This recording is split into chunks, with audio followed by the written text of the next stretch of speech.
Selamat malam, saya Michael Andreas dari kelas R2N dengan EPM 2022 4350 1379. Pada video kali ini, saya akan mempresentasikan mengenai Undang-Undang ITE atau Informasi dan Transaksi Elektronik. Undang-Undang ITE itu terdapat di nomor 11 tahun 2028.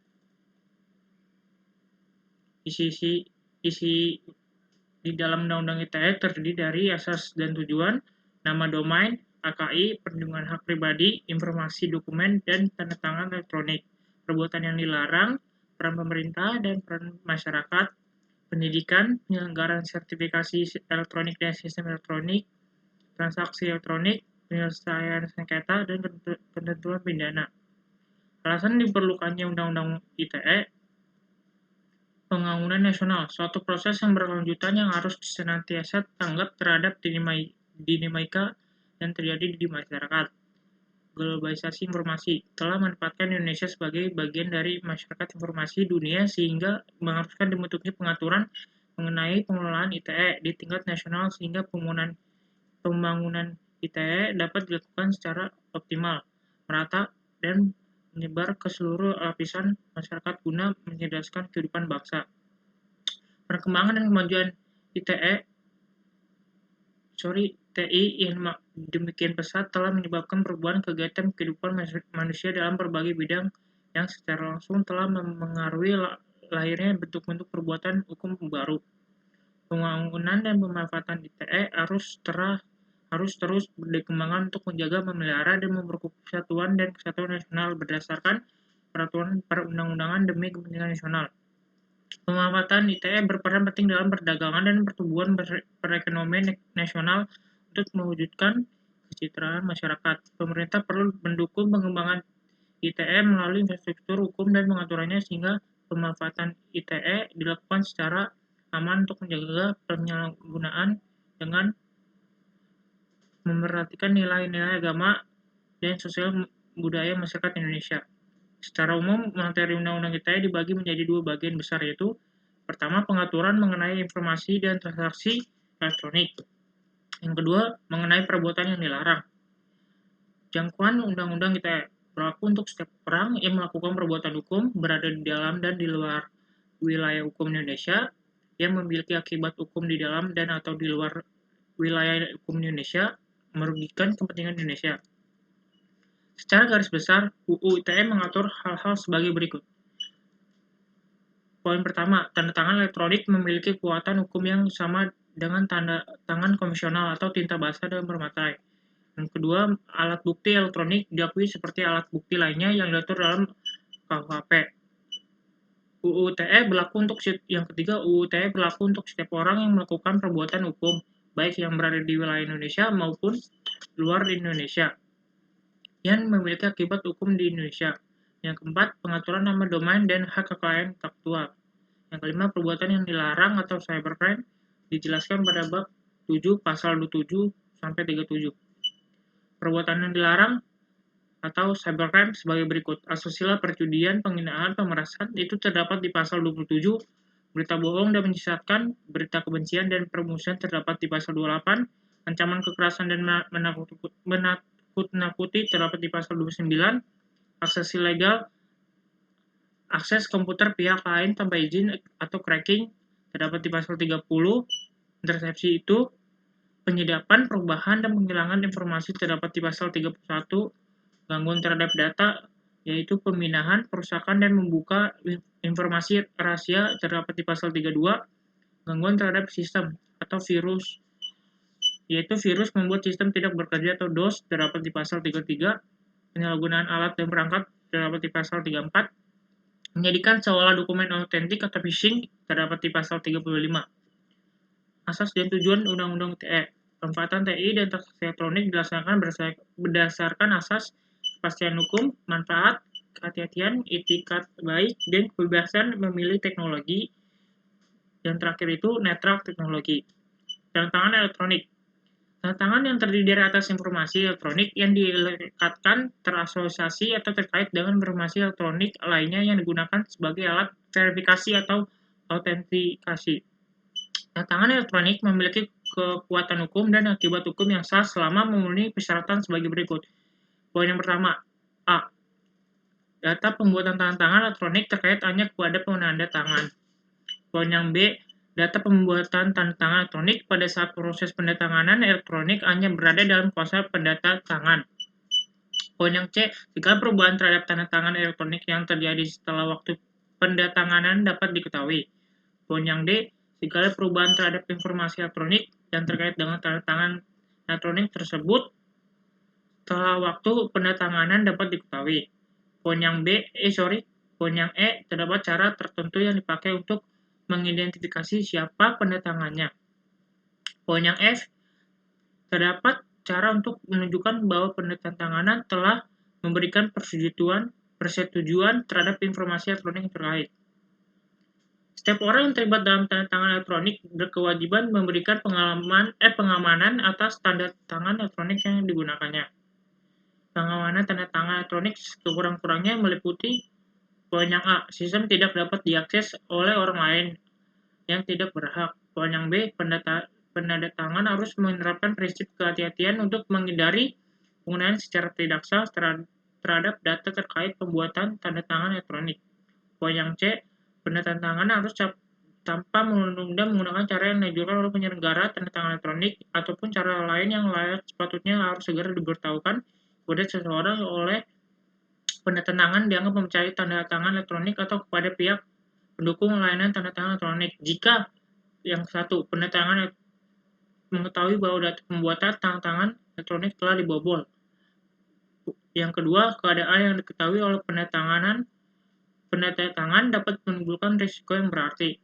Kemungkinan akibat bobolnya data pembuatan tanda tangan elektronik. Dan yang poin yang D, dalam hal sertifikat elektronik digunakan untuk mendukung tanda tangan elektronik.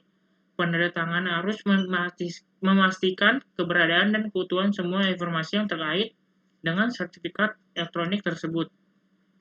Setiap orang yang melakukan pelanggaran bertanggung jawab atas segala kerugian dan konsekuensi hukum yang timbul.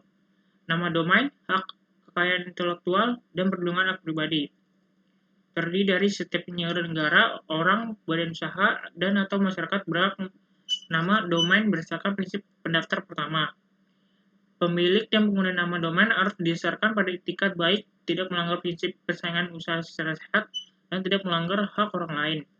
Poin yang 3, setiap penyelenggara negara, orang, badan usaha, atau masyarakat yang dirugikan karena penggunaan nama domain secara tanpa hak oleh orang lain, berhak mengajukan gugatan pembatalan nama domain dimaksud. Pengelola nama domain adalah pemerintah dan atau masyarakat. Dalam yang terjadi perselisihan pengelolaan nama domain oleh masyarakat, pemerintah berhak mengambil alih sementara pengelolaan nama domain yang diperselisihkan.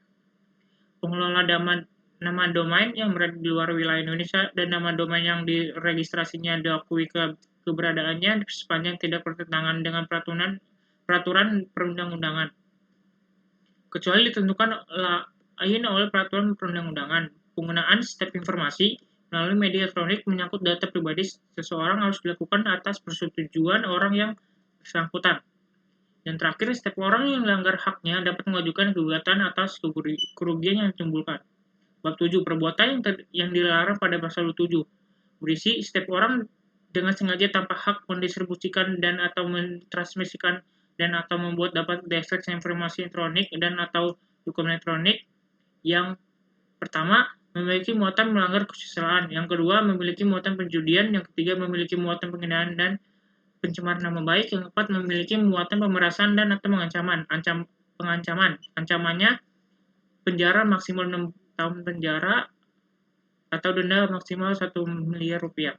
Pasal 28 terdapat poin pertama, setiap orang dengan sengaja tanpa hak menyebarkan berita bohong dan menciptakan yang mengakibatkan kerugian konsumen dalam transaksi elektronik. Yang kedua, setiap orang dengan sengaja dan tanpa hak menyebarkan informasi yang ditujukan untuk menimbulkan rasa kebencian atau permusuhan individuan atau kelompok masyarakat tertentu berdasarkan atas syarat. Ancamannya penjara paling lama 6 tahun atau denda paling banyak 1 miliar rupiah. Pasal 29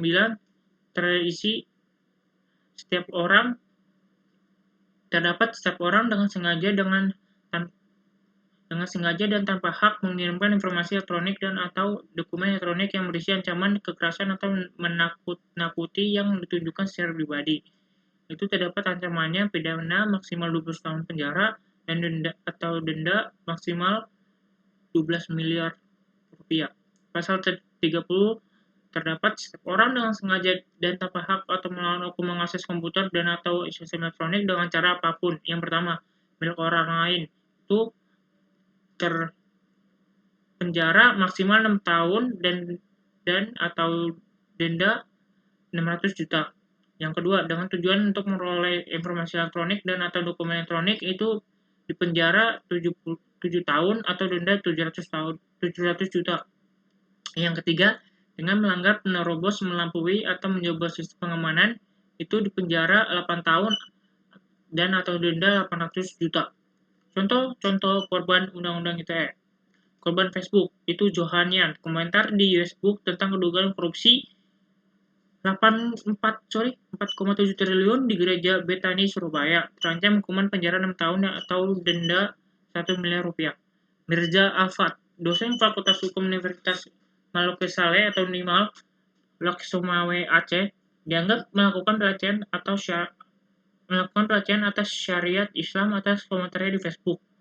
Alexander Ahad, penjara 2,5 tahun dan denda 100 juta rupiah karena dianggap menyebarkan kebencian agama lewat Facebook.